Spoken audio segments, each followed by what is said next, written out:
count our blessings. This is my lucky day because it's the first chance I have to drive the new Corvette extensively on public roads. This is your lucky day because you get to come along for the ride. So let's saddle up. This is actually our first public road drive in the new Corvette. I'm in a Z51 stick shift pre-production car. So let's fire it up and see what it sounds like.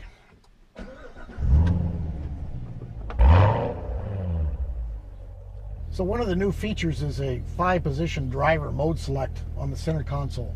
The 5 modes are weather for inclement weather, eco for maximum efficiency when you're on a trip, tour for normal driving, that's the default mode, sport, which everyone of course will use, and track for when you're on a racetrack or you want to go for broke. I'm going to change it to eco, so in our first drive we can see if the engine will shut down to 4 cylinders for maximum efficiency. You don't really feel anything yet. The possibility of 4-cylinder operation starts in 4th gear. Pretty sure that just went to 4 cylinders. We're at 42 miles an hour, very light throttle, 4th gear. Let's try 5th gear. Okay, this is about 1500 RPM, nearly 50 miles an hour. All right, let's try 7th. That's a super tall ratio. Almost no throttle required. We're at 60 miles an hour. About 1250 RPM. Nice and smooth. I feel sort of a subtle rumble, which I suspect is the V4 mode. But if you're going on a trip, you could run like this all day, no problem. The new structure really improves ride, handling, quietness. It helps allow engineers to tune the dampers for an optimum ride. It even helps quietness in the interior. We're not feeling any creaking or anything. The steering isn't jumping around in your hands over these bumps. I wouldn't drive like this except for experimentation, but I suspect a lot of customers will. We tried eco, very interesting. It certainly works. It's quite palatable, smooth. Now we're going to go to sport, which is not the default mode, that's tour, but it's 1 notch up from tour. And I think that's where a lot of people will drive. So you just turn this. We're not going to get eco now. There's no 4-cylinder in this mode. So here we go. As you can hear, a little throatier note to the exhaust.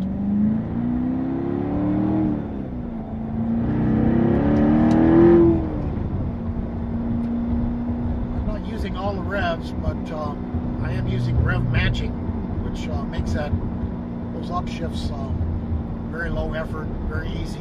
The dampers have shifted to a more aggressive, tighter setting, so you feel more bumps, but the structure's doing a great job. I wouldn't call it plush, but it's one of the nicer feeling sports cars, I think. You can hear tread noise. I mean, these are very thin body panels. There's not a lot of sound deadening or damping for weight reasons. Just went over a hump bridge. Excellent control, practically no body movement vertically. Dampers are working very nicely.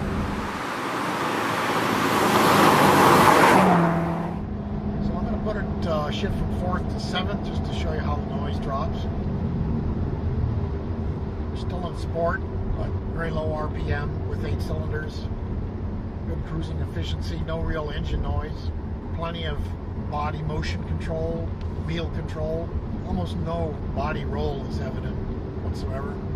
I don't get a lot of feedback from the road through the steering, but the quickness and the ratio is excellent. Linearity is good, and the effort build is exactly where I would put it. I think they did an excellent job with this electrically assisted power steering. We've got a straight section here, so we'll try a little run down the hill up through the gears.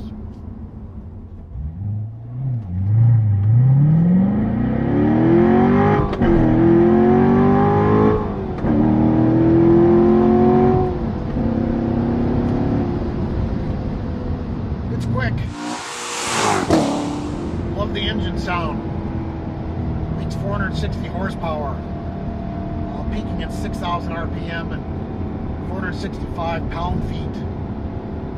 It's up in the lower RPM about 50 pound-feet, but overall it's about a 6% gain, attributable to not only direct fuel injection for the first time ever, but variable valve timing, a whole new combustion system, which means very carefully engineered combustion chamber, top of piston, the ports are all redone. There's almost nothing carried over in LT1 except the basic architecture and the fact that it has 8 cylinders in a V and a pushrod valve train, but everything else is new. Anybody who gripes about pushrods, they're running out of ammunition now. This is the ultimate pushrod engine. There aren't many Porsches that can run with this, and certainly none that have a base price of $52,000. Okay, we're not on a racetrack, but just for study purposes, I shifted it to track mode. You can engage different traction control systems, different modes there. So we'll shift that to race and just see what it sounds like and feels like.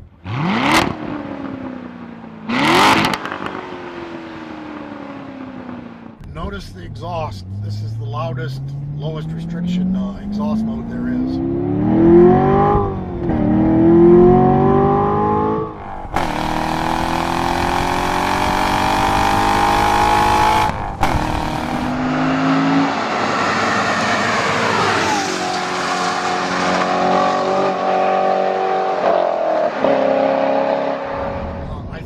The real beauty in the stride ahead is the collaboration that exists in C7.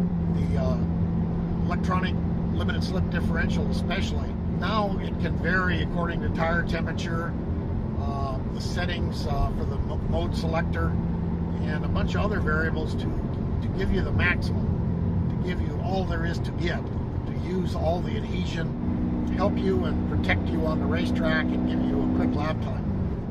GM did a lot of testing at VIR, or lightning lap location.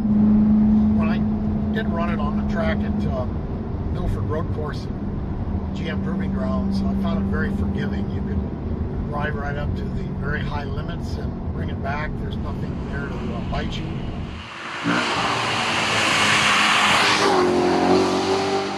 In essence, this is clearly the most sophisticated Corvette ever.